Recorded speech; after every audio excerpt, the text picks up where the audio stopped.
The constant lighting of firecrackers and the unmistakable call of the quail bird heralded the dawn of a very peaceful new year. The sun moving from the house of Pisces to the Aries signaled the dawn of the Sinhala and Tamil New Year.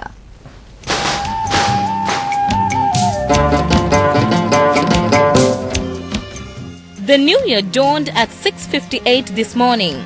The auspicious time for the lighting of the hearth was at 7:01 a.m. The auspicious direction was the north. Attired in a light green colored dress, milk rice mixed with ghee and undu was prepared. The auspicious time for the commencement of work for the new year, transactions and partaking of meals was at 9:07 a.m. facing the north and attired in light green colored clothing. President Rajapaksa participated in the traditional events at Carlton House in Thangala. The hearth was lit at the auspicious time at 7:01 a.m. by First Lady Shiranti Rajapaksa. Thereafter, the family members led by the President joined in partaking of the first meal and in the commencement of work for the new year.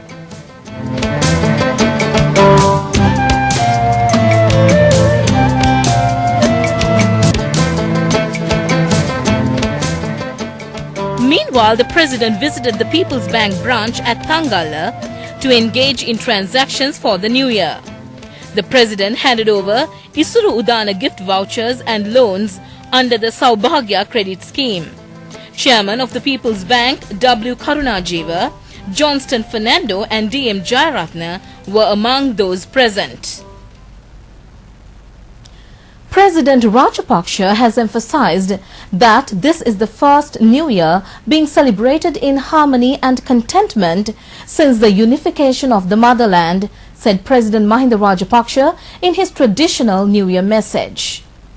The President said it is his belief that these New Year festivities should seek to further unite the people in heart and mind.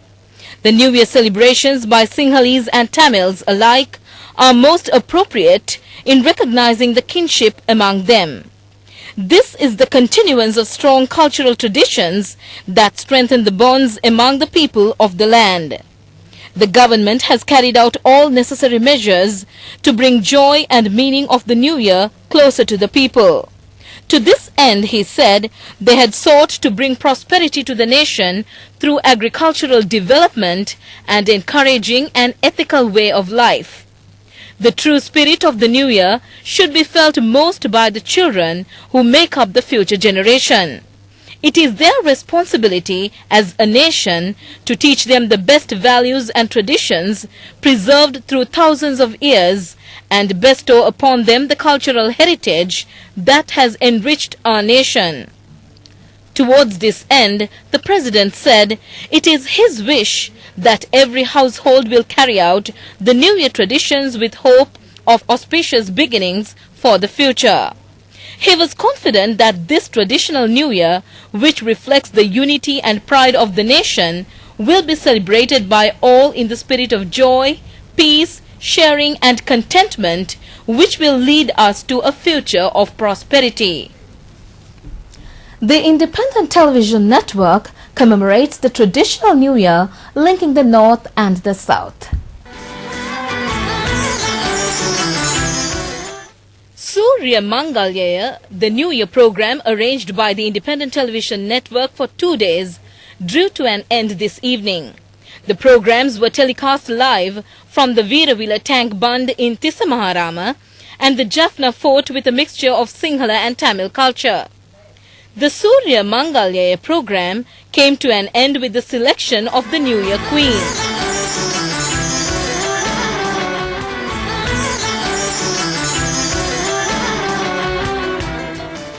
A notable feature was the sudden appearance of Namal Rajapaksa, who secured the highest preferences from the Hambantota district at the general elections.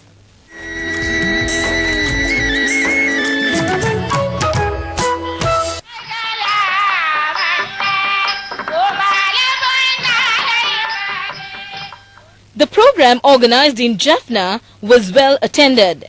It comprised dancing, bringing together the Sinhala and Tamil culture, as well as many traditional games. The program, organized at the Jaffna Fort, came to an end with the selection of the New Year Prince.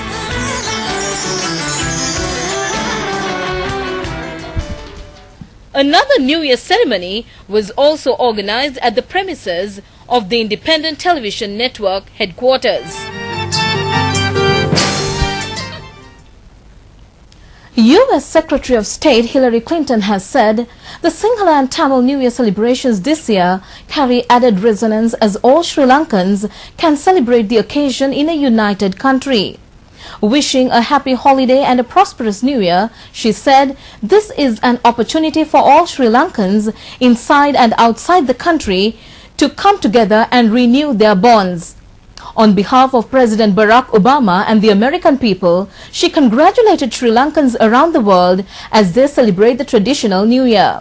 She said, every year this celebration brings the hope of new beginnings and fresh promise, but this year it carries added resonance. This is an opportunity for Sri Lankans of all backgrounds living inside and outside the country to renew their bonds and work together to build a prosperous, democratic nation defined by tolerance and respect for human rights.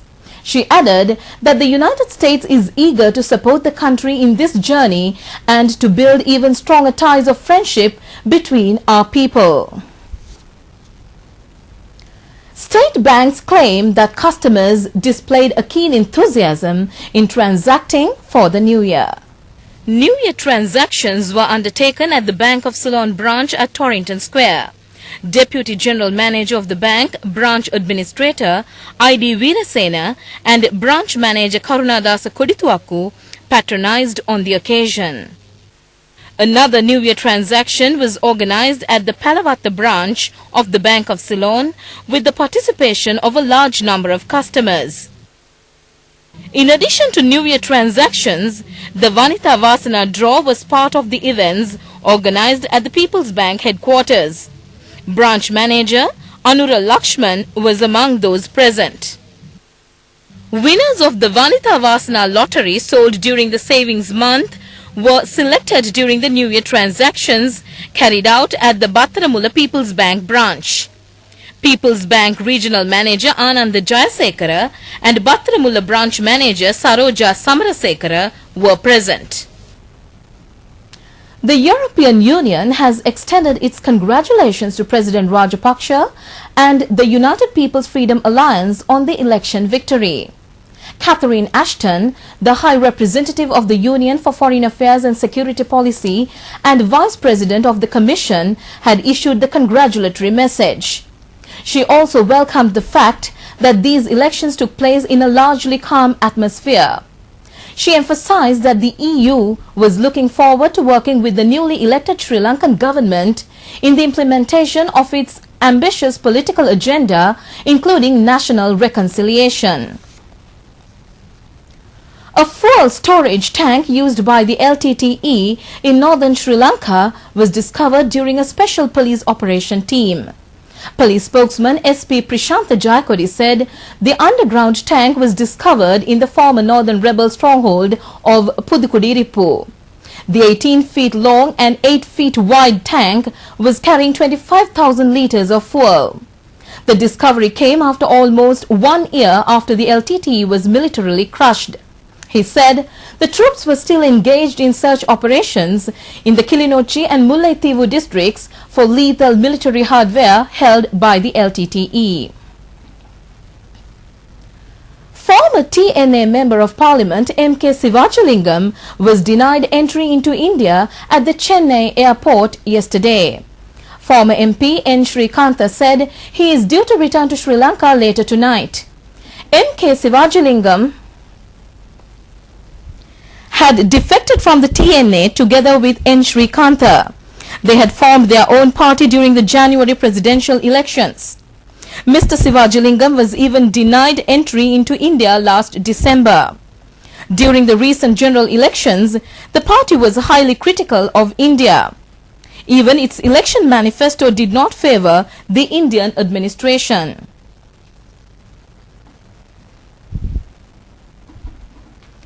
Central Bank governor has said that Sri Lanka's economy was strong and vibrant despite the downturn in other countries. Ajit Niwad Cabral opined that a strong foundation was laid in the country during the past 4 years. While ending the war, the other economic sectors were uplifted to good standard. There is financial stability. The country's banks were not paralyzed, although many banks in other countries faced losses. At the same time, the island's inflation decelerated, unemployment declined, foreign reserves soared, and an increasing trend was witnessed in countries transacting with Sri Lanka. The central bank governor referred to the record heights the stock markets reached. He referred to the great services discharged by the president to the economy, injecting the strength required for the economy. This strength should be exploited to the maximum. Productivity should be increased and discharge an optimum service during the 8-hour duty period. Only then